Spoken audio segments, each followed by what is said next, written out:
COP26, well, it ended in mid-November. And I mean, personally, I never expected very much from it, and not a massive amount came from it. I mean, I think it's probably important to say what people will know, obviously, that COP26 is to do with the climate crisis. It's called COP stands for Conference of the Parties, and it was the 26th meeting of this Conference of the Parties, as they call it, and that's why it was called 26.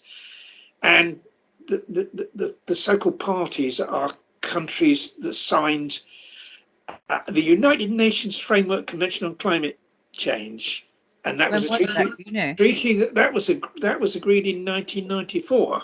Good God! And I think other ones have joined since. There's about 200 countries, so it's not every single country in the world that takes part. But I think, obviously the most significant ones, come, and the ones that make. Do you know only 130 countries sent somebody to attend to represent them in Glasgow? Yeah, so obviously the whole of the 200 didn't. There were some that didn't send. I think the major contributors to the climate crisis probably sent representatives. You'd hope that they. Well, I think, what was it? China, Brazil, and Russia sent representatives. The actual leaders didn't bother attending. No, they're climate deniers. Well, I think that's worrying. I think that's right. But there is a sense in which almost all governments in the world are climate deniers. I mean, none of them do. None of them do, apart from perhaps some really small countries. The major contributors to the climate crisis, they do only a fraction of what they should do to combat it. So this is, I mean, it's possible to point the finger particularly at, those countries, but it's all of them. Yeah. It's almost all countries that don't, haven't,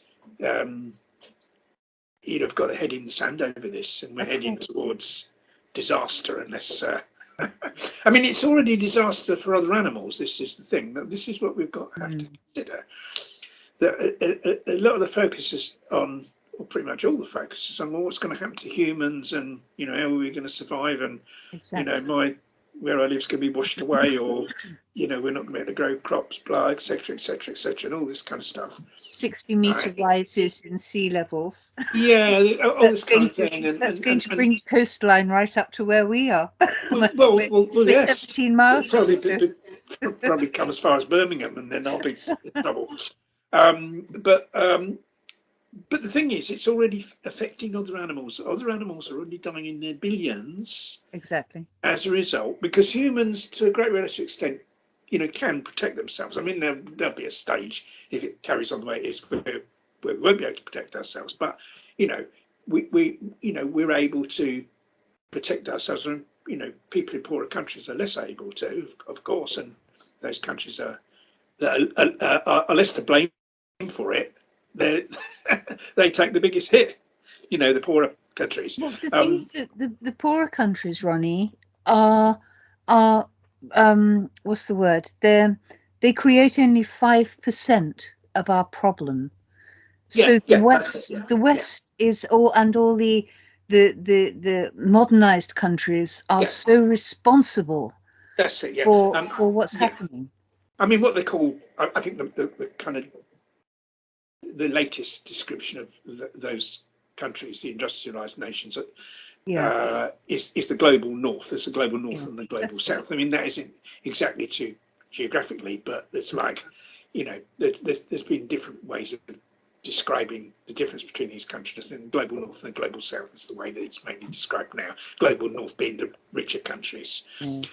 Global south, the poorer ones. And it's true, and it's the countries in the global south that are going to suffer the most, because they haven't, they're much more vulnerable to well, they don't have the infrastructure. No.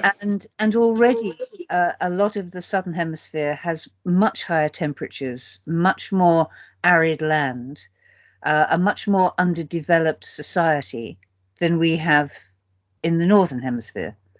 And because the northern hemisphere is reticent to even put any money in the pot, I think they promised something like £72 billion by the year 2020. That's the richer countries promised to put that amount of money in the pot to help the, for want of a better word, underdeveloped countries or developing countries to create an infrastructure, make changes, and start to pave the way to supposedly bring them in line with us in the West.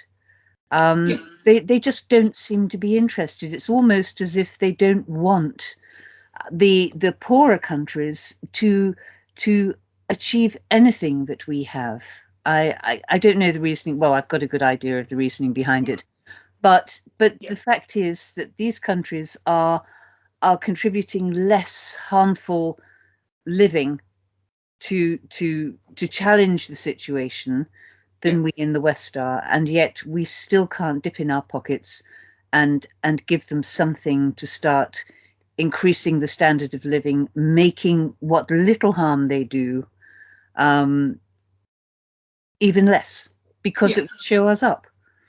But this is, this is to do with the sort of political and economic systems that are prevalent in the world. Neoliberalism, capitalism is based on selfishness and greed and acquisition and consumerism and all these things. Because of course, if everyone was going to live like an equal level set of material well-being throughout the world, it would mean that we in this country would have to have far less. Because we couldn't, because there isn't enough stuff to go around, and then sustain it. The more the more materialistic a society is, the more that impacts on the natural world, and the more animals will suffer. Because where does all that stuff come from? You see, and I think this is the thing, and of course, the people in the global south are going to suffer a lot more from the climate crisis and already are. But far greater than that is the suffering of other animals. Other animals dying in their billions already through not being able to get food, through having to, sort of their migration patterns have changed because of, the seas are becoming warmer, and the temperatures becoming warmer in many places, and it's causing huge disruption to these creatures, and then the fires, the huge fires that have been caused by by global heating, the billions of animals that have been wiped out through this. So it's already here for those animals. It's been already here. It's been already here. And also deforestation, Ronnie. Deforestation. It's not only taking away habitat; it's taking away flora that the animals who live in that habitat will rely on to either eat or to medicate themselves or to provide, somewhere to live.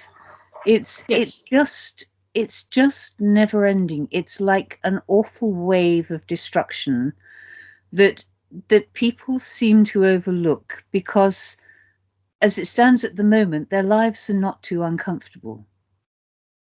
And I think this is the problem with meetings like COP26 or COP whatever, that people talk about something happening, and we've got to do it, and we've got to bring down climate temperatures to what is it, 1.5%. We have to 1.5 degrees. Sorry, I keep saying percent.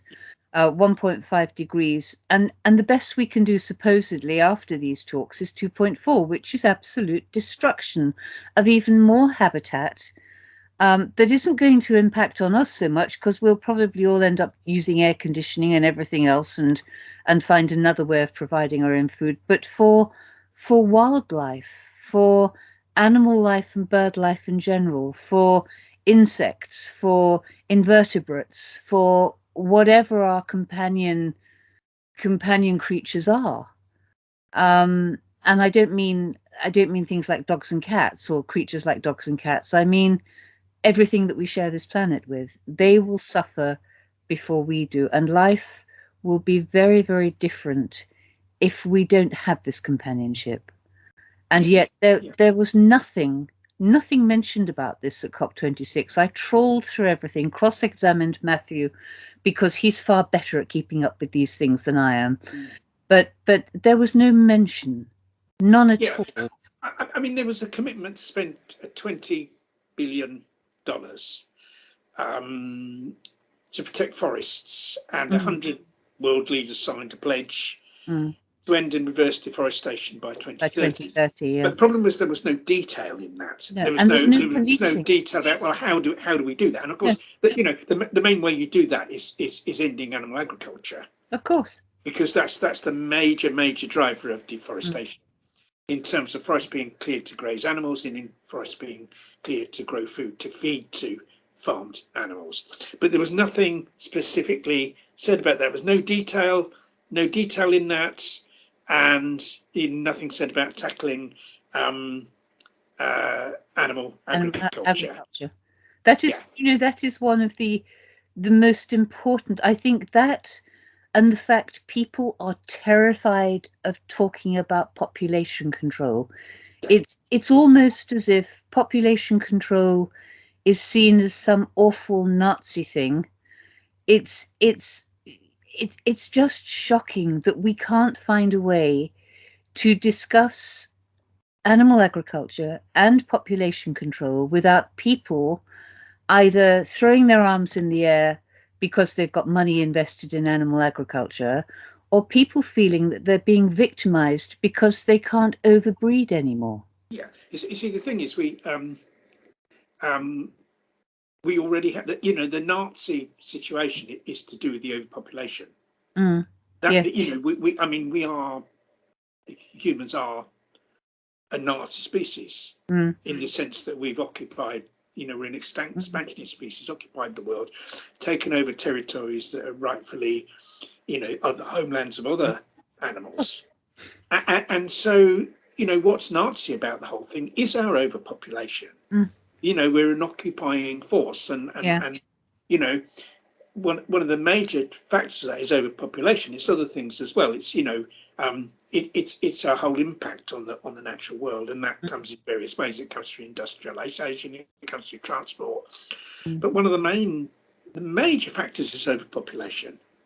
It's a major factor, and the human population really, to have a world that's just and fair for the other animals that share this planet with us. The human population has to be drastically reduced. I mean the deep ecologists who are they basically don't believe that the human species is any more important than other species in terms of a species. They say that the human population should only be, I think it's 50 million worldwide. We've discussed this before, which is 7% of what it is now. And they say that that's what would be fair and just. Well, that's sustainable. And I don't argue with that. I think that's probably about right.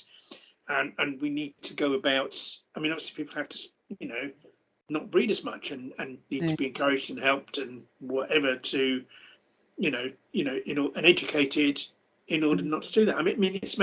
It's like, for instance, there's two elephants in the room, aren't there?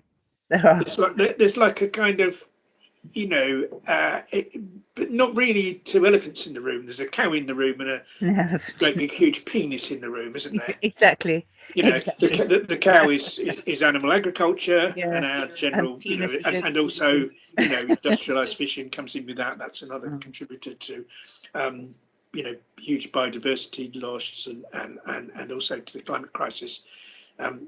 Animal agriculture, of course, as I said, and that's the cow, and then the penis is overpopulation, isn't it? Too much use of the penis, really. Well, without kind of taking measures to not conceive children. People seem so threatened. I know I talk to, because a lot of our younger friends are deciding not to have families. I'm buoyed up by this beautiful, refreshing attitude to life. Like, why should we add to the problem? And it's something that our generation doesn't have. And I think vegans in general don't have. I know at shows when I talk to people about climate change, about all sorts of problems and animal agriculture and how we all have to change our lives, the stock response is, oh, but we're vegan.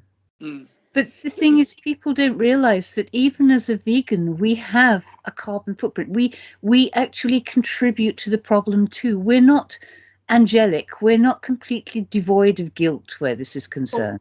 Well, if you have one less child, Mm. that's one whole person's carbon footprint gone, isn't it? And that's the biggest way. The biggest way you can kind of not impact on the earth is to have one less child than you otherwise would have had. Exactly. I mean, I kind of, you know, that there are people that believe in human extinction because they say the human species is so harmful, it'd be better if it went extinct. And there's a voluntary human extinction movement. It says that. It says, like, you know, we need to everyone stop breeding. We go extinct because we're such horrible bastards that the planet would be better off without us. And yeah, you know, I do have some sympathy for that. I do. But you see, I think that we don't need to be horrible bastards. No, we don't. And we can, you know, it's possible for us to live in a way that's in harmony with and in fairness, and you know, and in a just situation towards the other animals. You know, we are an animals that's evolved on the planet. It's just that we've become a tyrant and we've become a nasty species. But we don't necessarily have to behave like that. We don't necessarily have to behave like that. There's some of us that don't behave like that already. There's some of us that are considerate, and we do. Aware. You know, not just in terms of not consuming. I mean, not consuming animal products is only a part of it. It's massive. It's massively important, but it is only a part of it, and we have to go further than that. And veganism demands that we go further than that. Veganism, you see, this is the problem, that there's been I think, a growing misunderstanding of what veganism is. That people think veganism is all about we don't consume animal products. It's much more. Right. But it's not. Veganism isn't a diet. It's a lifestyle. It's a philosophy. It's a moral stance. It's a philosophy of animal liberation, and then the diet and the lifestyle then become, become part of that philosophy, or the practical application of that philosophy. But the philosophy comes first, and it means not, seeking to avoid the oppression and exploitation of other animals in every possible way. Of course, right? In terms of what is reasonable, and it is practical, because no matter how hard we try, we're going to have some impact on the earth. But it's a question of minimising that really as much as we kind of possibly can, or reasonably can. And that means that we have to have a far less impact than we have at the moment, much less.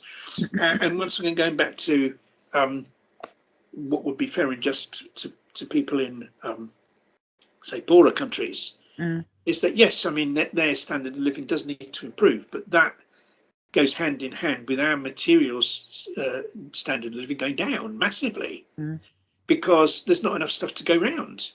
And it's bad enough as it is in terms of the impact on the natural world that all our taking stuff from that causes, and our impact on that causes. And so, there has to be a leveling out throughout the world of how people live. And so that, it was Gandhi said, live simply so that others may simply live. Yeah. And I think that applies, that applies to other human beings as well in poorer countries. But it applies more than anything to other animals. We have to live simply so they can live, so they can inhabit the earth. I think also, Ronnie, to interrupt, along with this increase in humans comes the need for housing. And I know around here, fortunately, we're so remote that I don't think anyone in their right mind would want to live here. So we're probably very safe. But as I drive into town, the nearest town to us is about 8 miles away. Both sides, once we leave the little road and we go onto the main road, that used to be fields either side 10 years ago, it's building sites. It's house upon house upon house upon house. And with that comes the destruction of the habitat of goodness knows how many indigenous mammals, of birds, of invertebrates. and nobody says a word. Nobody cares. Yes, I think that's it's that's obscene. very true. Mm. I mean, it's absolutely appalling, and it is a selfish, the selfishness of the human, And not restricting, not restricting. no, You see, we have to accord less freedom to ourselves. we do. We think that's the thing. We have to have a different attitude towards what freedom means, because according all these freedoms to ourselves means that other animals, they're deprived of the freedom even to live, Yes, even it's to live, horrendous. and to thrive, and to to inhabit the earth as they should do. And this is a problem. This is a decadence. We live in a highly decadent society where people, it's I want, And I get. I want, I get, I want that, and I'm going to get that, and stop everything else. Don't you think half the problem, though, is that we as a species do not see ourselves as equal to all other life forms, or as unimportant as we see them being. But we are only a part of nature.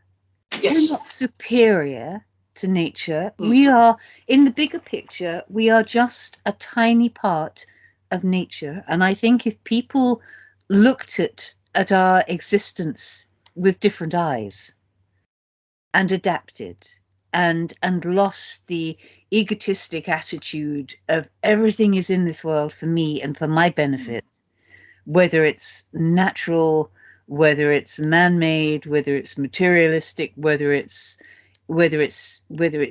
just nature itself, a beautiful, beautiful gift, then we could start moving forward. But until that time, as you said, people think everything is here for us, that we have a right to whatever we want at any cost. Yes, yeah. But we've reached the point now where we have to pay for that attitude. Well, it's coming back to it's human supremacism. You see, it is. This is the fundamental cause of the problem. As you said, that humans think they're more important for some reason than other sentient animals, which are millions of other species, as aware, and for some reason, and it's totally irrational. Why? Why is that we assume that like women are more important than them? And so all these problems stem from that. The oppression of those other animals come from that.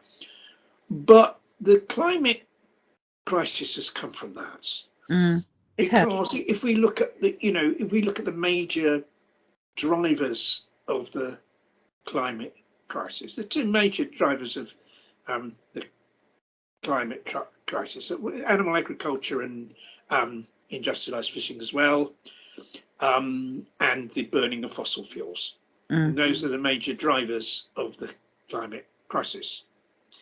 Well, had we had a proper attitude towards other animals, had we not been a supremacist species, those things wouldn't have happened. No. We wouldn't be eating other animals and subjugating them and catching them and all that. We wouldn't be doing that because we think, no, we're going to avoid doing that. We're going to live on the products of the plant kingdom, which we can quite healthily. And secondly, we'd realised how much harm. I think when people started burning fossil fuels in a big way, which was the Industrial Revolution, because they didn't know how that would impact on the climate. But what they would have known is how that industrialization and pollution and all that, they'd have seen how that immediately impacted on other animals through pollution, through the destruction of the habitats, through the building of industries and all that. They'd have seen that was immediately having an impact on other animals, an adverse impact. And so they wouldn't have done it, or they would have known not to do it in the first place because they'd known the impact that it would have had. So we'd have taken, like human society would have taken a different route forward. We wouldn't have had the Industrial Revolution, or at least we wouldn't have had it. We wouldn't have had animal farming. We wouldn't have had the Industrial Revolution, or not had it in the same way as we did have it. No. And so these problems would not have arisen. The climate crisis is a direct result of human supremacism, and a direct result of our oppression and this false and totally immoral and irrational notion of supremacy over other animals. That's where that's come from. And of course, COVID has come from the same thing.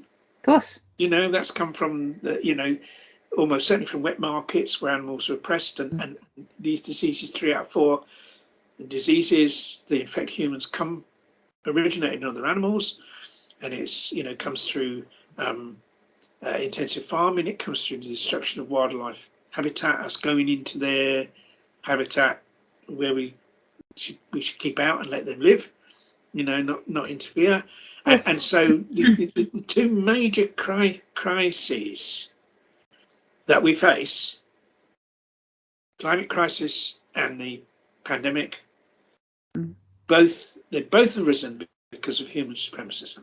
And unless we tackle the root cause of this, you see, the problem is that people don't want to really tackle the root cause of things. No. They tend to, want to tackle symptoms. Mm. And these things, all these problems are symptoms of human supremacism. Of course they are. If we tackle human supremacism, then we aren't gonna, we're not gonna be able to move forward in the right way.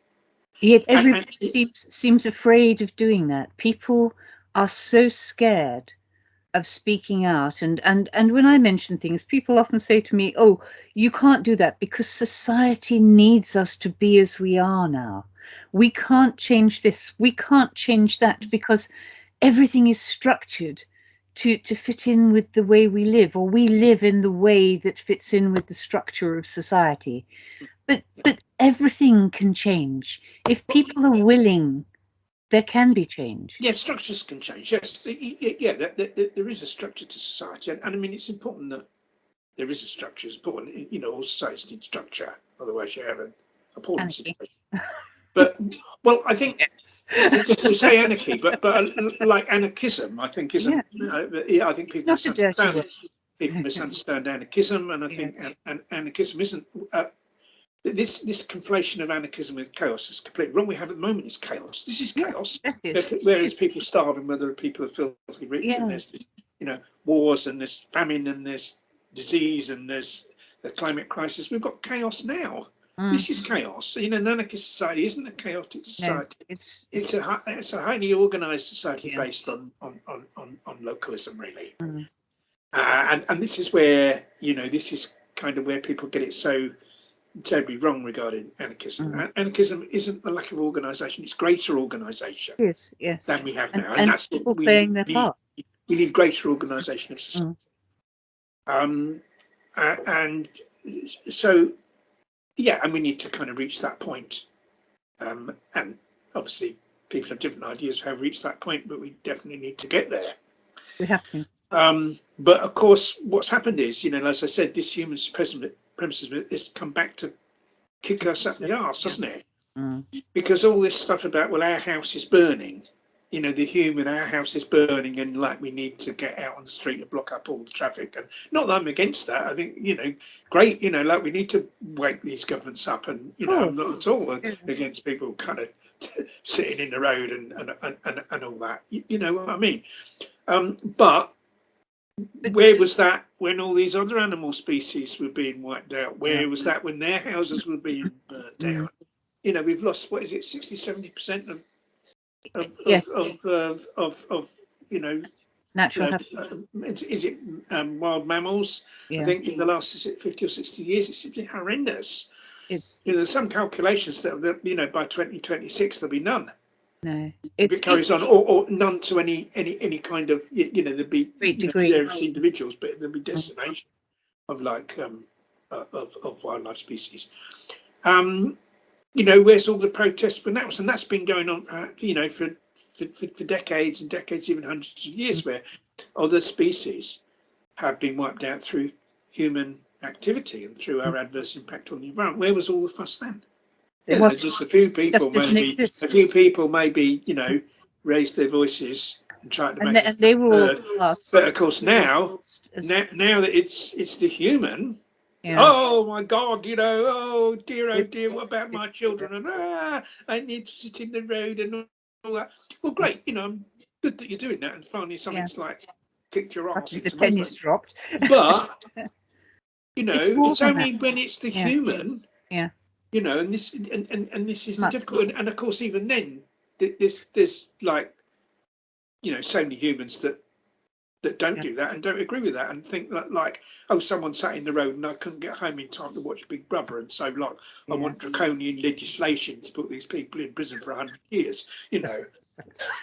That's, you know what I mean? And you know, like sort of some asshole in a car that couldn't get to do some bollocks that they were going to do anyway quick enough, you know. And what this and this is the difficulty, but like it's kind of how do we deal with that? You know, what's the fundamental thing we have to do in order Get to people to listen? Yeah. Bring about. You see how I look at it is that, you see, basically what's kind of happening is this, you know, and I think, you know, all these protests and stuff, you know, can move things a little bit in the right direction, or maybe prevent things being worse than they otherwise would be. But we kind of need something more fundamental than that, because I think the problem is that you're dealing with governments that are ideologically opposed to making the necessary changes. It's totally against their ideology. You know, their ideology is a neoliberal ideology. You know, it's about consumerism, it's about profit, it's about materialism, all these things.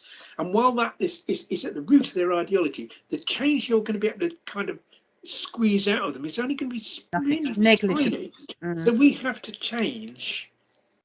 And also, you know, the type of government you have, type of administration dictates the actual structure of society, you know, as well. So like if you want to change how things operate, you have to have a change of administration. You've got to have a totally different type of administration. But people think that totally differently, right? That's the only way we're going to make any kind of really big changes. And it has to be worldwide. And it has to be worldwide. And, yeah, because it's governments worldwide. This is a worldwide problem. I mean, I think, you know, this country has a very poor record of combating the climate crisis. We've got an atrocious record in terms of combating COVID and the pandemic. But like, you know, why have we got this government? Why have other countries got the government they have? It's because people voted them in. Exactly. They didn't come by magic, you know, like Boris Johnson didn't come out of a spaceship and says, right, I'm in charge of the country. He was voted in. 30%, about 30% of people eligible to vote voted for the Tories, and voted for that clown. You know, they knew they were going to get that clown. And the fact so you think, my God, you know, what's the matter with people? And it like kind of, you feel like kind of, you know, going crazy, don't you? The stupidity of people. But this is the thing that, you know, we've got idiots voted in by idiots, basically. And that is the situation in almost every single country in the world, right? And so how do we change that? You see, and what you have to do, if you're going to get a decent government, you've got to change ordinary people, because, you know, most countries in the world are, you know, are representative democracies. That they're not perfect democracies by any means. I mean, you know, we need a totally different voting system. It's not, you know, the governments we get aren't really a fair reflection of people's views because of a first past the post voting system. But nevertheless, you know, that it is representative in that, you know, ordinary people vote the government in, right? Vote for the politicians and the representatives. And so, unless we change the mindset of a substantial number of ordinary people, we aren't going to be able to create the radical change that we need. No. It's just not going to happen. It won't. It's just not going to happen. You know, be election after election where you constantly get idiots voted in, like we have had for the past forever. Yeah, exactly. Whether they be Tories, whether they be like here in the UK, whether they be Conservatives or whether they be, you know, whoever Labour Party people, you know, that are actually really Conservatives, really. In disguise. Now got with Keir Starmer. The working man's Conservative. Yeah. The blue, you know, red Tories, aren't they? The red Tories, you know. Yeah. So you've got the choice between the devil and the deep blue sea, or, you know, you've got, you know, I wouldn't necessarily say anyone's as bad as Boris Johnson, but they're not a great deal better. No. And it's the same political ideologies, consumerism, materialism, neoliberalism, it's the same. You need radical change. But unless you change ordinary people, right, and first of all, you're not going to get the right sort of political representatives to vote for in the first place, because where are the people going to come from that stand for Parliament, stand for local authorities? You know, they come from like the ordinary people. So unless you've got kind of ordinary people that are kind of radical in their views and progressive in their views, you're not going to get those politicians emerging from, you know, the kind of massive supply you see. And then who's going to vote for those, you know, more progressive politicians? Well, that's ordinary people. If anybody spouts anything that is away from the norm, they're marginalised. They're, as you say, they're classed as radical. Yes. They're free thinkers, but society actually stops them being heard by the majority of people. Yeah, because they're classed as something that is there to usurp society, not to benefit society. And I can remember when I was young that anybody who spoke out against the government or who had different ideas to the norm was classed by my father as a loony lefty. Yeah. And it didn't matter how true the things were that they were talking about. That certain class of people, not only in this country but over the world, just dismiss. They don't listen. They don't even give people with a different idea the chance of being heard, and that has to change. Yeah. And I think you always say it comes from education, and I think you are so right. And only by opening people's minds and by feeding them the truth and by showing them that what is being said is true and it is right and it is the way forward, that you will hit the nail on the head, as you always do when you say this. We have to educate people to vote for a governing body, a government of sorts, that will lead us in the right direction. But we have to start at home.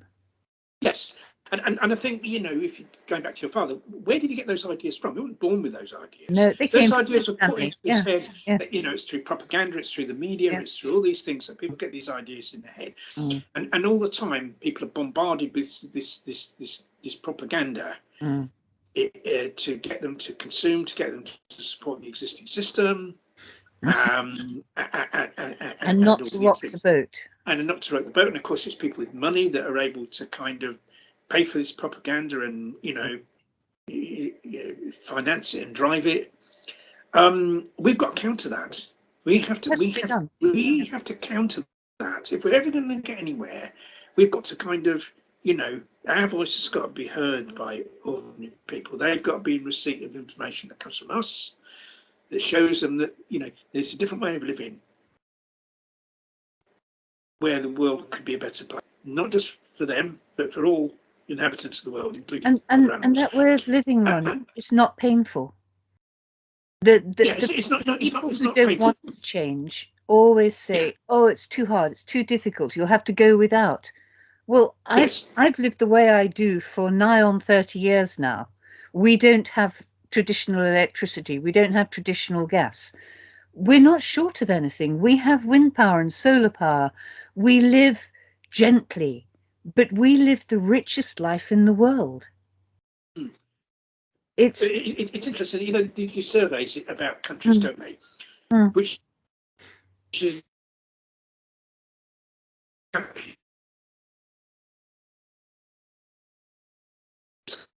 world.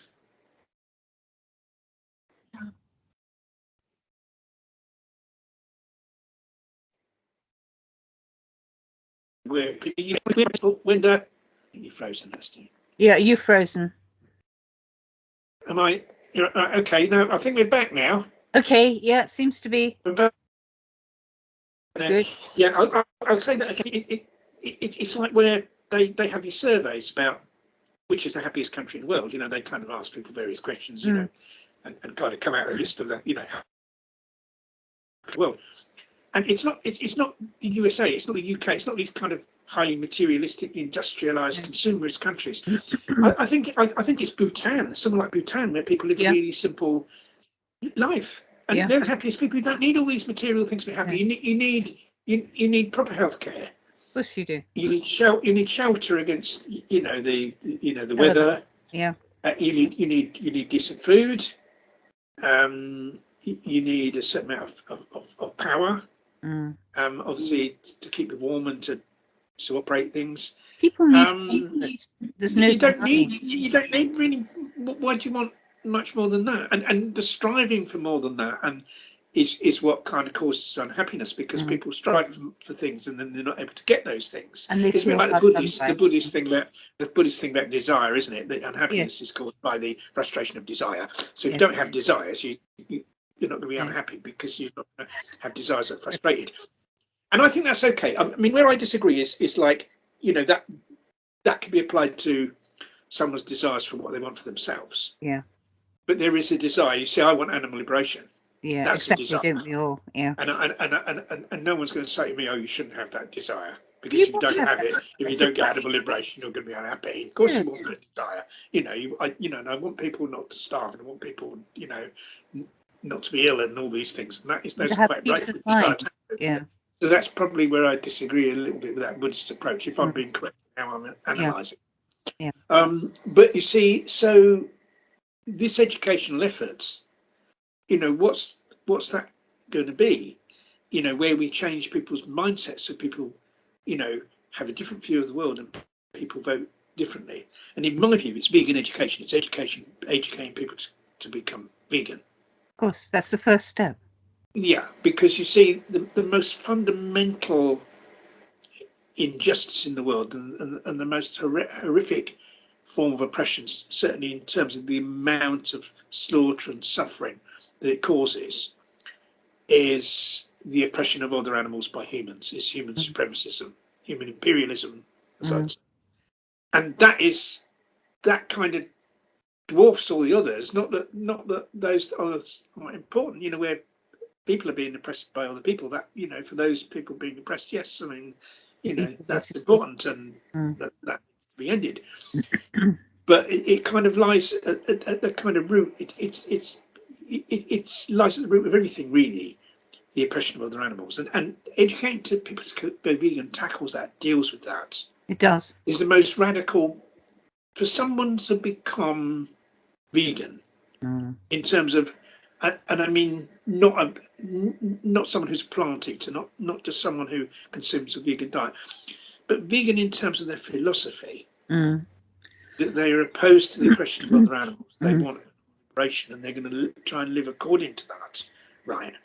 That is the most radical way that anyone could live. And everything else flows from that. Because if you believe in animal liberation, you're going to be opposed to the climate crisis. You're not going to want things done. You're going to want strong measures taken to combat it, because of the horrific effect it's having on other animals. You're going to want strong measures taken to prevent any more pandemics, because of course the things you'll want are going to prevent those pandemics, because you're not going to want the destruction of forests. You're not going to want animal agriculture. You're not going to want wet markets and things. Those things will be gone, won't they? Exactly. And so that won't happen. And so it's like that is why, and the destruction of habitat either. And that is why I say all the time that the solution, the fundamental solution. Right. There are all sorts of good things people are doing around this. The people that protest and that, they're going to move things a little bit in the right direction. But if we really, really, really want a fundamental solution, and we really want radical change in the right direction, then we have to. It's vegan education. It is, and we have to. And okay, that might start off with educating people to change their diets. Right, and that that's fine. There's got to be, you've got to start off, and that will be where it starts off. I mean, you've got veganuary going at the moment, which is really not so much about veganism, but about people consuming a vegan diet, and that's not exactly the same thing. But the one can lead to the other.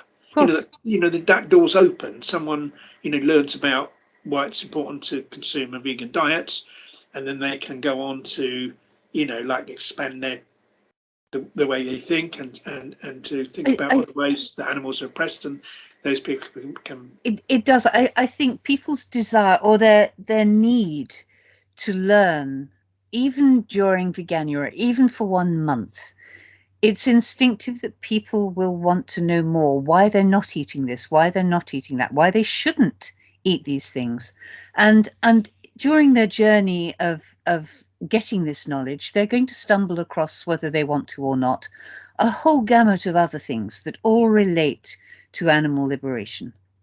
And in the majority of cases, it will have some impact. It might not always stay with them, because I hear of so many people who do veganuary and they think it's wonderful. It's like people who give up alcohol after Christmas for a month and give their bodies a break because they've overindulged. Some will stay on the wagon, some won't. But at least it's a start, and it's planting seeds, and it's making people aware. And I think if people, the nice thing about veganuary and everything else that sort of leads people to a vegan, not plant-based, but vegan lifestyle, normally has a buddy system where there's always access to someone who knows more than they do, someone who can guide them and give them little snippets of information. And I think if they feed their minds as well as their stomachs, and they want to make a change, then we can get lots of new vegans. And in turn, on their journey, they will learn more. And I think if people just do it for their own benefit to start with, that's fine. It does have some impact, even if they're not doing it for what I would call the right reason, which is for animal liberation, to stop the oppression of animals and birds and the environment and everything else, which is all, to my mind, a part of my vegan journey. They have made a start, and slowly, I think a vegan diet has an impact on people's minds, and they can absorb more, they will learn more, they will change. And I think even with someone who does it for personal reasons, just for themselves, for selfish reasons, will in time, if they stick to a vegan diet, or a plant-based diet as it would be if they didn't care about anything else, they will make changes, they will absorb information. And I know one or two people who started that way, and they are radical now. Yeah, yeah, I think They that's they right. make me look like a bunny sitting in a field. You know, But it's and also, you rub shoulders with other mm, people that mm, have um, are animal liberationists, and you'll learn mm, from those people. mm, Um, and so it's got to be a positive thing. It's like opening a door, really. mm. Um, It is. and so people take that first step and then they carry on, because you see, I think that kind of, I'd say people talk about a vegan journey, but I'd say I talk more about a journey within veganism. I think Yeah. someone becomes a vegan um, when they agree with the concept of animal liberation, when they Definitely. accept that as a philosophy, when they Definitely. become opposed to human supremacism, and they believe that animals need to be liberated from human tyranny. That's when someone becomes a vegan. Mm. Right? They don't become a vegan when they adopt a plant diet, They start, yeah. but adopting a plant diet can lead someone to that point where they find out about stuff and they say, right, no, I that is wrong. I'm Animals not should being not a be plant. oppressed in any way by humans. And then at that point, once that person starts to believe that, that's when they're vegan. But you see, even when you when you accept that philosophy, there's still stuff to be learnt in terms of applying it. In other Definitely. words, you learn about the ways that animals are oppressed. Mm. I mean, I think for a long time, and still even now, there's a lot of people who are vegans, they're generally opposed to the oppression of animals, weren't aware of the extent to which animals are oppressed by adverse human impact on the Mm. environment. They've not considered that. It's No. because it's been mainly about the food, all these, 50,000 animals a second are killed to feed humans in the world, right? Mm. And that's what a lot of vegans are focused on. This is, we need to end this. We need to, end, the farming of animals. We need to end fishing, etc. That's the thing. We have to campaign against those things, right?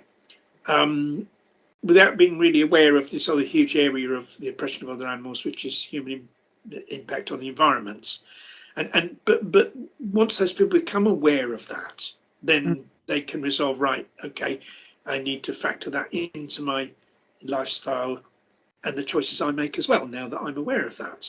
And we're always learning. I'll find out about things I didn't know every day. I find out, I didn't know about that. Right, I'm not going to buy that anymore. Yeah, exactly. I'm not going to go there anymore because I found out about that.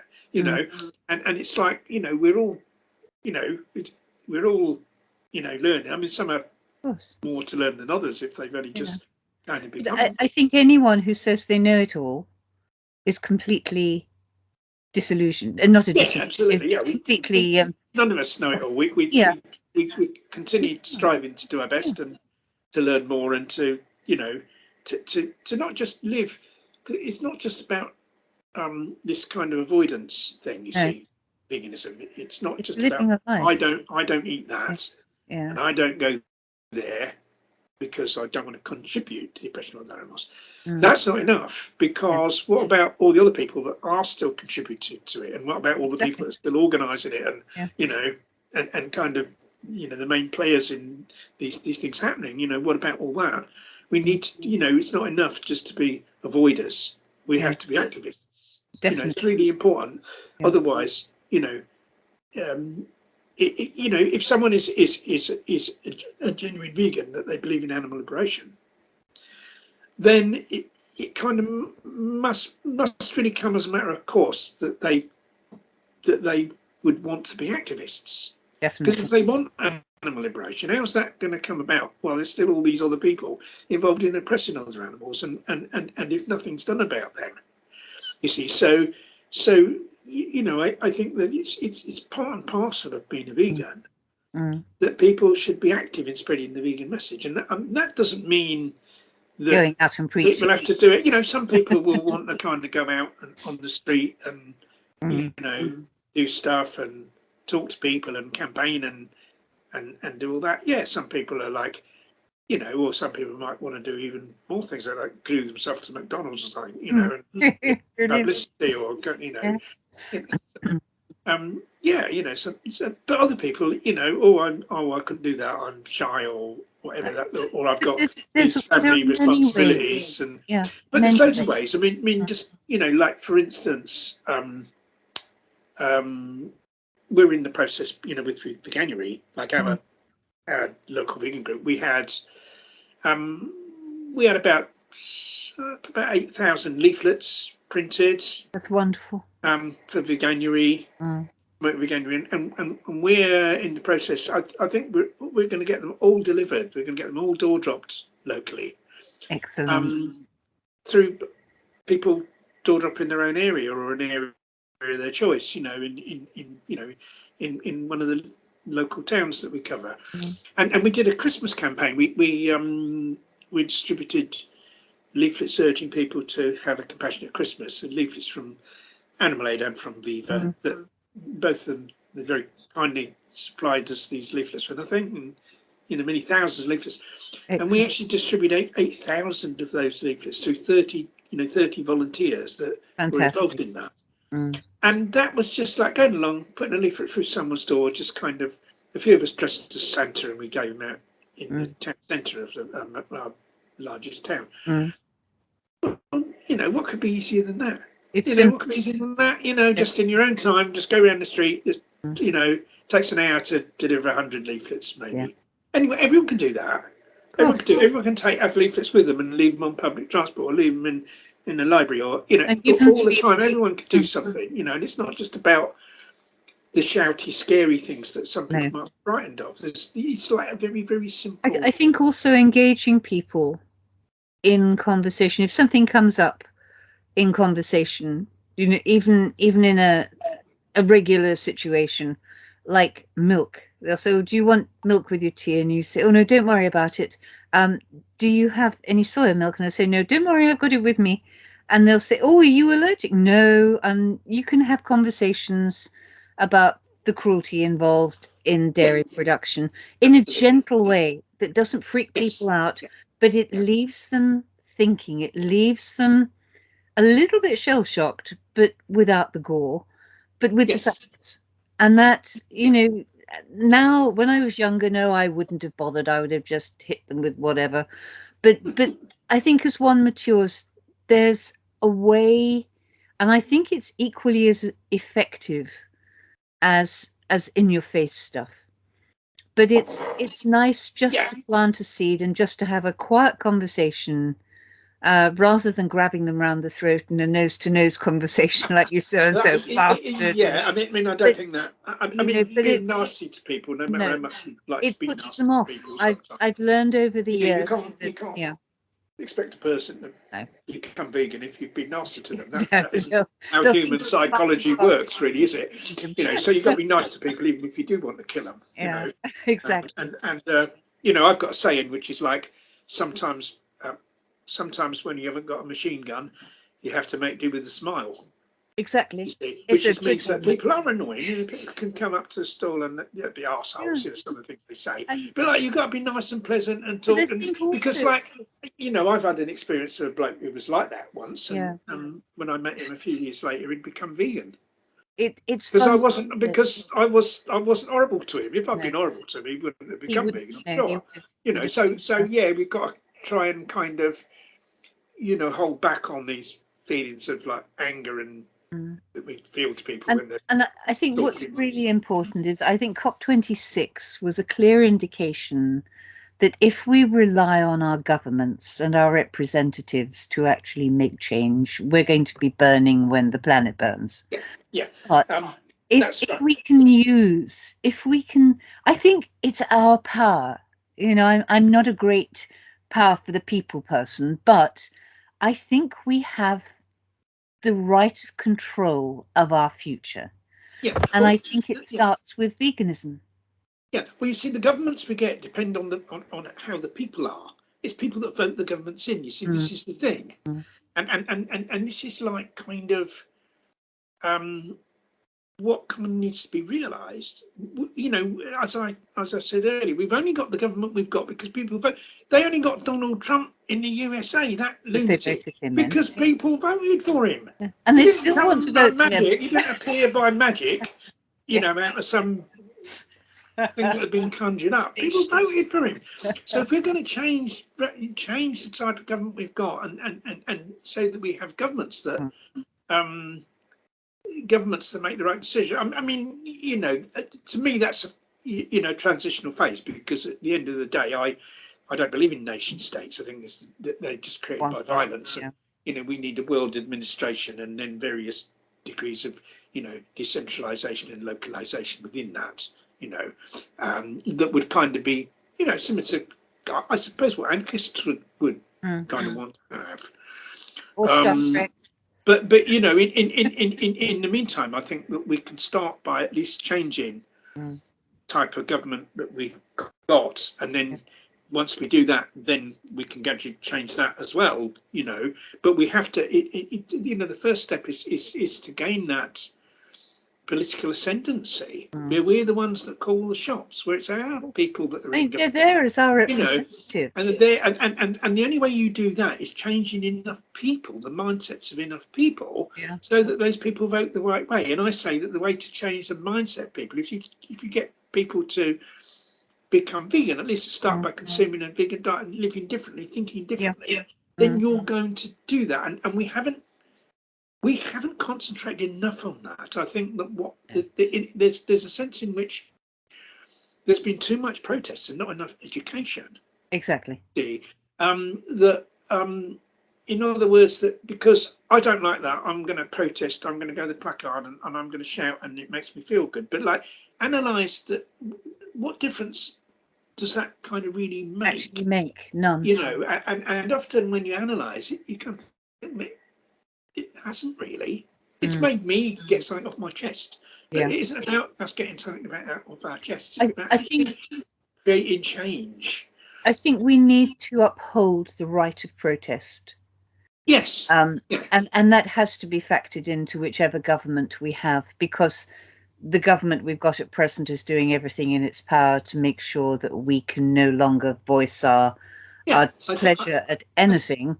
I think there's a role. It's classed as a criminal act, but protest is one thing. Yes, it might draw attention to a problem, but the solution to that problem, as you say, is educational, it's governmental, it's having the right people in power, it's having the right lifestyle, the right education of our young. I think we need to start educating our young. Whether parents want them educated or not, they should understand. They should be taught environmental studies from year dot, however they work the system now. But they need to know the importance of a vegan diet and have vegan days at school. I don't know. I'm so far past breeding and everything else now that my son went to school. They would have different things then, but I think these days they actually allow one vegan meal a week or one vegetarian meal a week, and that should be encouraged, and it for health reasons more than anything, just to get it in there. And then once they're in there on vegan food, then maybe 2 days, 3 days a week, and have people go in gently and talk to children about the importance of stopping animal agriculture. Yes, but you see, in order to get that, you've got to have the right people, the government, the people that control that, the people that control that process of what is given to children in school, what they're taught in school, and all that. All comes from central government. We have to change those people, and how do we change those people? You know, that comes through changing the government, and also changing local authorities. You know, the makeup of local authorities as well, because some of these things come under local authorities, don't they? And that's all about changing the politics. And you change the politics by changing ordinary people, because ordinary people are the voters. Unless we do that, all right, like it's not particularly exciting. It's not shouting and all that. It's not. But like, you know, doesn't get your heart about being exciting. It's about creating meaningful change. Yes. And it's about analysing how we do that, and how things work, and how do we change that, and where do we put our efforts in order to create that change. And a huge amount, you know, I think it's great that people protest, and I don't want that to be stopped. I mean, I think the government are taking a risk, because I think protests act as a safety valve. Often that people can get out there and shout and scream and that, and it makes no difference. But those people then think, well, I've done something, when they haven't really, and the government are happy that those people are actually not going to do anything effective, because they've already spent their energy doing something fairly ineffective. And so protests can act as a safety valve, and that can kind of, in some ways, perhaps prevent change in that sense. So the government have to be kind of careful that if to stop people protesting, those people can think, well, I can't protest, so I'm going to think of another way of doing things. And that can go two ways. People can either think, right, I'm going to do education, or they might think, right, I'm going to take some really hard direct action, because in for a penny, in for a pound, if I'm going to prison anyway. I might as well do it. And both those things the government don't want. No. Because both those things, you know, are more effective than just like protesting in the street. Definitely. So they are taking a chance with this, but the reason they're doing it is to please their electorate, is to please all the people that I don't want to be held up in my car when I'm on my way to this whatever bollocks I want to do. Because they want the votes of those people. They want to please those people, so those people vote for them next time. That's why they're bringing this in. That's why they're bringing this in. You see, because they don't care how much they hurt the protesters, because they know that those protesters are never going to vote for them anyway. They know those people are going to vote Tory in a million years, so it doesn't matter. They don't care about that. They're appealing to people they see as their voters or their potential voters, and that's why they're doing this. It's all about them, you know, continuing in power, really, and also, you know, continuing to, you know, promote their own ideology. And, you know, to, you know, continue the predominance of that ideology as well. You know, that's what this is what that legislation's about, basically. But once again, it's down to the sort of government you've got, and I think we have kind of got the problems we've got because we haven't put enough emphasis on education. No. And had there been a lot more emphasis on education, it's like I say, like you know, like vegan outreach. Has only really been going about 25 years. You know, that's when it started, kind of mid-90s, people doing vegan fairs and bit of street outreach. And now we've kind of got a lot more of it now. In the history of the animal protection movement, that's how far you take that back.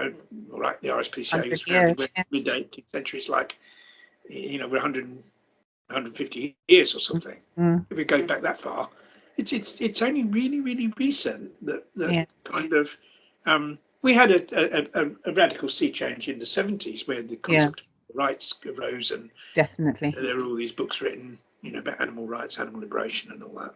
Peter Singer. And that was a kind of very, very important period for the movement. But vegan education. But had we started that education much earlier, there'd be more. Think of where we'd be now. Exactly. Think of where we'd be now. So it can be argued if instead of all the protests and everything that or as well as it, or where there was more emphasis on education rather than protest, and had that started earlier, we would probably be much further along the road towards animal liberation now than we are. I think so.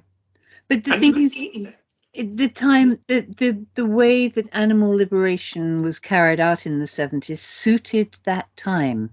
It made a great impact on society, well, some of us in society, and it sort of planted the seed to move forward. And in all these years, those of us who were touched by your antics and the antics of others, I mean, I shouldn't be derogatory and say antics, but you and people like you did so much, and actually brought, in fact, I was having a conversation, as a sideline, I was having a conversation with somebody a couple of weeks ago, and they said, they were talking about how they'd been vegan for a year, and they said, we have the animal liberation movement to thank for this, because they planted the seeds. They brought animal liberation and this way of life to the public mind. And I thought afterwards, it's true. It was an amazing. It was better than Bonnie and Clyde. It was better than anything, the folklore heroes of old. But it played a very, very important part in touching some of us who then made the change and who have been talking and spouting and living veganism ever since. And that is only by you and people like you. So it was brilliant at the time. And as you say, we've moved on now. That wouldn't work in this day and age, but education now will work. Yes, I think that's true for various reasons. It wouldn't work now, and this is why that type of action has very much declined. And I think it was a very positive thing. But my question, and we've covered this really in an earlier episode, my question would be yes, despite the fact how good that was, could we have done something better than that? And I tend to think that perhaps had the focus been on education, despite how good all the direct action was, that we may be further on had the focus been on education. We don't know. It's a hypothetical question. We are where we are, and we can only move forward from where we are now. And it has to be education. It has to be, the focus really has to be on education. And kind of going back to that, what you said about, conversations with people that kind of arise, if you're in a place that's only got cow's milk and all that kind of thing. What I do is I wherever I go, I'll carry a selection of kind of vegan leaflets or leaflets related to various issues. One thing I always have with me, Animal Aid produced a very good booklet called Plant-Based Cooking on a Budget. Oh yes. And obviously this only applies to the US, UK. People in other countries watching this, organisations in their own countries may produce something similar. And basically it's very clever because it looks like a recipe booklet. And so people don't see it as kind of anything really threatening. But as you go towards the back, it's got the reasons really for animal liberation. It's got about what happens to the animals, why it's wrong, and the ethical reasons for going vegan. So it's like a Trojan horse, I call it. Excellent. And basically, I always have these, and if I get engaged in a conversation with someone that I think they might be interested in going vegan, I'll give them a copy of it. Like for instance, the other day we were in the charity shop, and the chap behind the counter asked us about Christmas. We said yes. Oh, of course. You know, we're vegan. We had a vegan Christmas. Christmas. Brilliant. And he said, "Oh, I did as well because my sister's vegan, and it turned out he was a pescatarian. This guy. Dear. And he said it was very nice. The food was lovely and all that. And anyway, I thought, right, okay. So I got this booklet. I said, oh, look, here's a free booklet, you know.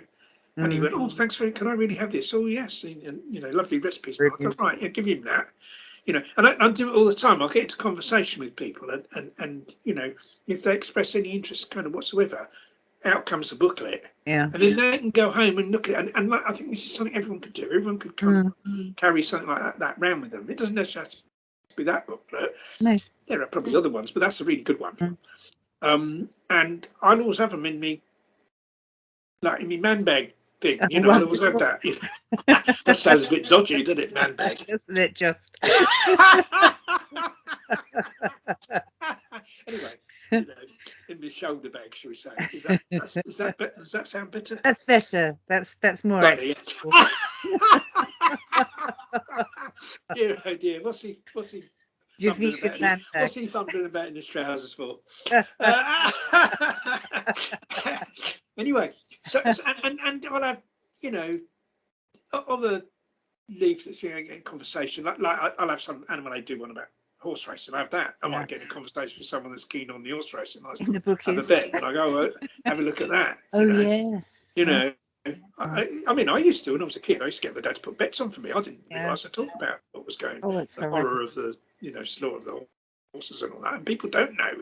They don't. You know, still don't know. You know, they know more, I think, than they used to. Another of those deeply guarded secrets that nobody talks about, and you only stumble across it if you have the misfortune to see what you shouldn't see. Yes. Yeah, absolutely. If you see it, or reading a leaflet. well, that's it. So I have this selection of the different ones. Excellent. And you know, especially the booklets. And I get in opportunities all the time to give them to people. And you don't have to say too much to people because it's all in the book. The booklet will do it and you can't necessarily have really long conversations with people where you tell them everything. You know, so it's better to give them and often take away. Not to. Just to give the booklet, open their eyes, give them the booklet, and let them look at it in their own time. Exactly. And because I mean, I became vegan because of something I read. It was a magazine. Yeah. And so that is a way. I mean, there's other ways now, of course. People, you know, there's videos and stuff like that, and social media, other ways. But I think the written word is still a really important way of spreading the message. And we need to, you know, we need to do a lot of that. Yeah. Yeah. People tend not to shut up a leaflet or a booklet, whereas they can push the off button if they catch a video that they really can't tolerate. So and yes, I suppose so. It's just I just think we need to use every single media we can to promote the message. You know, whether it's videos, whether it's, you know, social media, advertising, you know, posters. There's some people, you know, fairly near here. They, you know, every year they pay for veganuary adverts on their local buses, which is brilliant. They do fundraising and their buses go around with veganuary on. You know, it's excellent. You know, all these things, and everything plays a part. Different. Anything that can. I know the first time I was in the tube in London, and I was waiting. I think Matthew was with you. We had one of those infrequent occasions where we were both out at the same time, and the first thing that hit us when we walked into the tube station was a huge poster on the wall. And I think it was the Irish thing, go vegan world. Go vegan world, yes. Yeah. And it was very, very effective. I could see people standing on the platform just looking at it because it was so unusual that there was something there that actually told the truth and made people think about what they were doing. Yeah, and there will be people go vegan because of that. I mean, that's a really good case. Yeah, another way. There's all these different ways of. If you look at how the advertising industry operates, and they've invested millions of pounds into, you know, promoting products and stuff. I mean, it's something I totally get rid of, but you know, we've got it, and obviously, you see that the same product will be advertised in all sorts of different ways, won't it? It'll be on the telly. I mean, it's good to see that vegan adverts are getting on. Viva are doing are going to have an advert on the telly, aren't they? Yes. And there was another one for I mean, we don't have TV, but I was watching something on my laptop over Christmas, and there was something, I can't remember what the advert was now, but at the time I was absolutely stunned that it could be on there. I was so happy. Obviously it didn't touch me that much because I'd remember what it was. But it was, and like, you know, it was uplifting to see something that was promoting a kinder way of life. And I was impressed. Yeah, a lot of the you know, the vegan food products are being advertised. Yeah. You know, all right, they're doing that. These companies want to make money, and they're doing that. But it's still still a positive thing. But the thing is, it's something. It's another tool for people who want to make that change. And that's yes, I mean all these products. Yeah, they're not products for vegans. Well, not in my book anyway. They're products for people who are in transition, and they serve a very good purpose. Yeah, no, I agree with you, and it's all, you know. I think veganuary is going to be bigger than ever this year. Has been every single year. It's been bigger than the next year, and you know, it's a good opportunity to kind of join in and spread that message, which we're doing locally through, as I said, leafleting, and also we're doing ads on social media. But I mean, coming back, like we kind of started. It started off with COP26, and all the way around as usual. Gone round. It's all been relevant, really, touching on it. But you see, they had a disagreement to cut methane emissions, methane, by 30% by 2030. It's called the Global Methane Pledge. I mean, agriculture is the source of 40% of global methane emissions, and the majority comes from animal agriculture, from cows, you know, from the farts and belches, and from the manure pits. But what they're talking about is, instead of like ending animal agriculture, they're talking about doing things like, we'll have different feed additives. Yes, and we'll have and the sort of the manure, we'll convert that to biogas. And stuff like that. You see, but all that's missing. Right? What is all that's missing? It's like that. It's not just the emissions from the animals and their manure, right? It's the fact that the world is deprived of taking carbon dioxide out of the atmosphere by the fact that so much land is taken up by animal farming that could be rewilded, could go back to forest, and would be highly effective in pulling down the carbon out of the atmosphere. And this is the problem. This is something that's very much ignored. And there's an organisation called Climate Healers, and they've done a paper. They're good. The guy that kind of runs it used to work with Al Gore on, you know, to do the climate, and but he came to the conclusion that animal agriculture was in no way being emphasised enough as a contributor to the climate crisis. And according to there's too much money tied up in it, Ronnie. Too many. There's vested interests. I mean, there's vested interest in the fossil fuel lobby, isn't there? And they prevented, you know, sort of, you know, succeeded in watering some of the things down at COP26. But there's also the animal farming lobby. You know, the animal agriculture, exactly. They're very powerful, and they're very, very powerful as well. You see, and so they, you know, they'll put pressure to bear. But according to Climate Healers, that if you take into account, they have a different way of calculating the impact of methane on the atmosphere, and that feeds into as well. But it's mainly to do with what's called opportunity costs. In other words, that the extent to which animal agriculture, and also it would include industrialized fishing as well, because that also has an impact. The extent to which that prevents carbon from being taken out of the atmosphere by its use of land, right? If you take that into account, the contribution of animal agriculture to the climate crisis is actually 87%. Yeah. I mean, the official figure by the IPCC I think it's kind of somewhere between 14.5% and 18%. It's like the official figure, but climate healers claim no, that's just, you're not looking at the full picture. And if you look at the full picture, it's actually 80%. It's horrendous. So they argue that what we need to do is really, it's more important to stop animal agriculture than it is to stop fossil fuels. Yeah. Because another thing about the burning of fossil fuels is that it doesn't just contribute to global heating. It also, to some extent, prevents it as well. Because what happens is you've got the carbon dioxide being given off, but you've also got sulfur. You've got sulfur dioxide, which is what causes acid rain, and then that's a problem in itself. But it reflects sunlight, and so it acts as it cools the atmosphere. So the process of burning fossil fuels warms the atmosphere, but it cools it as well. There's not just one way thing.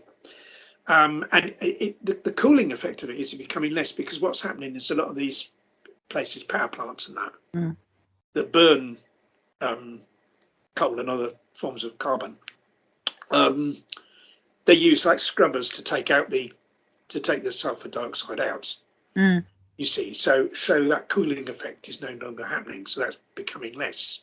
And it's good in a way, because you don't want acid rain, because that's horrendously, it's awful. It's destructive in its own. But you see, what's happening is that there was a cooling effect as well of the of the fossil fuels. So that is also another thing that needs to be, factored into the whole equation. And so it's kind of, once again, makes it even more important to promote veganism, because if everyone, all humans in the world consumed a vegan diet, that would problem solved. You see, it would be because all this land would be able to go back, and it's not just to do with the climate crisis, not just to do with global heating. It's also to do with biodiversity loss. The loss of wild animals. The habitat would be restored where they could live, and so you'd have an increase in biodiversity, an increase in in animals living in the wild as well. So it's the most important thing that anyone can do in their own life to protect the environment, to combat the climate crisis, is to consume a vegan diet. Definitely. And I'd say that better still than that, go vegan. Kind of take on board the philosophy of animal liberation. Definitely, the two. Because that means that you'll also be opposed to other things that harm other animals, and those other things also harm the planet as a whole. Like human overpopulation, for instance, is not just a bad thing for other animals; it's a bad thing for humans. Pollution isn't just a bad thing for other animals. Like plastic, all the plastic. That's everywhere. But interesting, almost half the plastic in the oceans, and this is another reason for going vegan. Almost half the plastic in the oceans is there because of the fishing industry. It's discarding nets and other fishing equipment. So people that go, we need to start, put an end to plastic straws. Well, yeah, but good. I'm no longer using plastic straws, and I'm taking my own cup to get the coffee and all that. And aren't I good? Yeah, great. But you'd be far better in terms of reducing plastic to actually adopt a vegan diet because of the fishing industry that you're paying for that's dumping all this plastic in the ocean. And not only is it causing plastic pollution, but there's all sorts of animals get caught up in the nets, ghost nets and all that. It's just absolutely appalling for the other life forms. And I mean, fishing itself is appalling enough. The fish that are caught, horrendous cruelty involved in that. Suffering, and the environmental aspect as well. Horrendous, and the environment. You see, so all in all, the best thing anyone can do to protect the environment, right, through their own life, is to go vegan. Definitely. Right, and if we want as many people as possible to go vegan, we have to get out there and we have to educate. And so, really, the answer, I think, to the failure of COP26. Because I think, there's been some small progress, but not nearly enough. And we're online. Like, for instance, there was, I've got it here. There's been a calculation that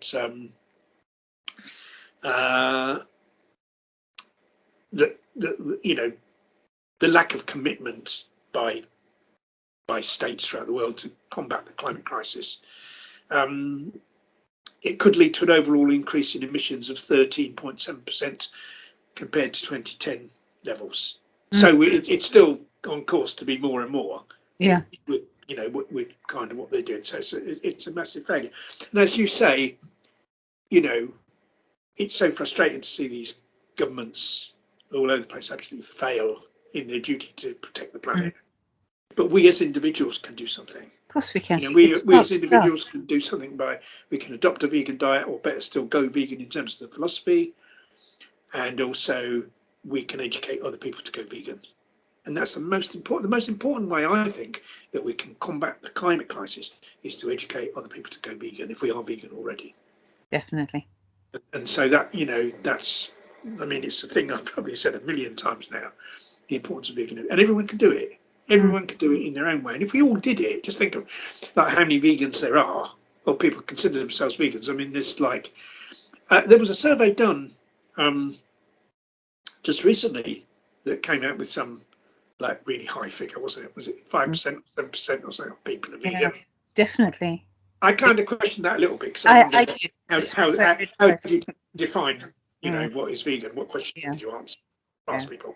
It seems a bit high, but I think nevertheless, like, there is like a huge. I was saying, like, I was when we were in the charity shop and gave the guy the booklet, we were chatting, like a woman came up, an elderly woman came up and said, I couldn't help but overhear your conversation. I'm vegan. I've been vegan 30 years. Oh, how lovely. There's just someone else in the shop. It's everywhere. People are everywhere. We're everywhere. But it's like, let's bring all these vegans, let's all become activists. Let's all become warriors for animal liberation. You don't have to pick up a gun or a sword to become a warrior. You can be a warrior with a leaflet. Yeah. It's just a state of mind that you're determined to spread that message. That's true. And that's the solution. And it's beneficial to other people. This is the thing. It's not like preaching propaganda that's not going to benefit people. No, it's going to benefit the self-wise, for the quality of their lives, for their mindset. It is a gift, and it should be looked at like that. Sorry. Yes, absolutely. That's right. You're doing people a favour. You're doing people a favour. We are. They're gonna like not. They're gonna. You're gonna live longer, aren't they? They're gonna. The planet's gonna be healthier. Definitely. For people to live. It's not just. The biggest benefit is to other animals, and so it should be. Yeah, I think there will be some of us who would say, it's got to be for the animals. I'm vegan because I can't be implicated in what's happening to animals, and that was what made me vegan in the beginning. Yeah. But it's everybody has their own way of doing it. But I've learned over the last few years, it doesn't matter how people start, that the vegan diet will change their minds. They'll, as you say, they'll associate with other vegans. They will slowly get the vegan mindset, and that is the animal liberationist vegan mindset. Not that's exactly what happened to me. That I started off by adopting a vegan diet because I didn't want to be part of any of that. But I very quickly, became an activist because I realised immediately, well, there's all these people doing other things where they're oppressing animals, and like I need to get out and stop them. It's not, like me just doing it, And I think we need everyone to adopt that attitude. It's not difficult, be part of this, amazing struggle, revolutionary struggle, for liberation. That we can all be part of it, and that adds value to our own lives to be part of that. It does. Life is. I've met people that we first met as non-vegan, and I've met them years later, and they are just so grateful. They're still full of gratitude for becoming vegan, and how it's made their lives so wonderful. And it's an emotional thing to see, because I mean, there are the odd ones who will be so full of remorse and do nothing with their lives because they're so wrapped up in themselves, and oh, I did this and I did that, and my immediate response to them is, don't even think of yourself, think out, think of the animals, think of what you're doing, leave it behind and move on. Yeah, and I think also too much focus on yourself. It's not a good thing. It's the mental health problems. You've got to think, no matter how, you know, the problems we have in our own lives, they're nothing as big as the problems that are happening to that animal in that factory farm, that animal that's in the slaughterhouse truck, that animal that's been dredged up from the deep ocean, with their eyes bursting. Yeah, it's horrendous. Really nothing that we have to go through in our lives. And I think that we kind of, in some ways, people have got to kind of stop feeling so sorry for themselves and concentrate on, and even concentrating on helping those that are massively worse off than ourselves. Definitely. It puts our own problems in perspective and actually enables us to be happier in our own lives. And more grateful. Yeah, absolutely. I think that's right. So there we are, Wenda. I think that's probably once again we've solved all the problems of the world for the upbeat time again. But that's the answer. We need to. It is. Vegan education is the answer, and we need to get out there and get it going. Yeah. Everyone. Get it going. Keep it going, and we can do it. We can turn things around, but it's kind of, whether we do or not really depends on the amount of education we can do, and that in turn depends on the amount of people doing the educating, and it also depends on the amount of people that are organising that, because nothing happens unless someone organises it. Like locally we've had all these people, as I said, delivering leaflets. About 30 volunteers delivered the Christmas one, probably about the same, the Veganuary one. Thousands of leaflets that are educating local people, to go vegan, or at least to adopt a vegan diet, right? Now, that wouldn't happen unless someone organised it. That wouldn't happen unless someone, ordered the leaflets and got them printed and contacted people and delivered the leaflets to those people. It wouldn't have happened by magic. So someone has to, it's great that those activists are getting out there and putting those leaflets through the letterboxes or giving them out to people. That's brilliant. But that wouldn't happen unless someone had organised that. Yeah. So it's it's so important that people, as much as possible. Yeah, great if you're an activist, but even better if you can be an organiser. Exactly. Just if you're just a little organiser in your own local area with a few other vegans that live around you. Say, right, okay, what we're going to do is we're going to veganise this area, and we're going to, think of all different things we can do to spread the message. Whether like that, we're going to door drop, or we're going to kind of do a stall, or we're going to hold an event at the community centre. Like a food tasting and a cookery, like in my local area, on my estate where I live. Because like on any housing estate now, there's going to be a few vegans. I know quite a lot of vegans locally that only live a few, and a lot of them don't know about each other, and they can't do now. But we're everywhere, but we need to be like absolutely everywhere. We need to be everyone, don't we? Or like that everyone at least consumes a vegan diet because it's the vegans in charge, and you've got no choice. Yeah, exactly. The vegan world.